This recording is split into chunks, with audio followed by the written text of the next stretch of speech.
To set volume up and down key as universal switch in Samsung Galaxy S20, open settings, swipe up or down home screen to access the app screen, and then tap settings.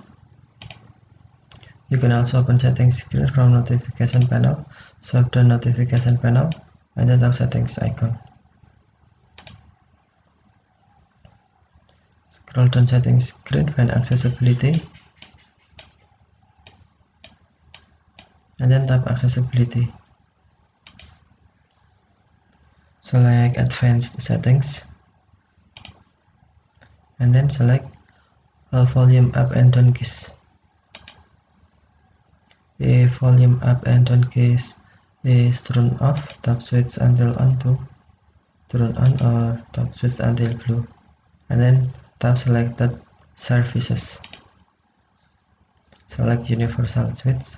Control your phone with custom switches.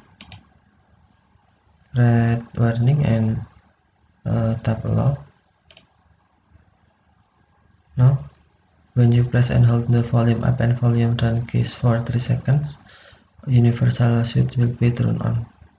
And to turn off, press and hold the volume up and volume down keys for 3 seconds again. Okay, thank you for watching. Have a nice day.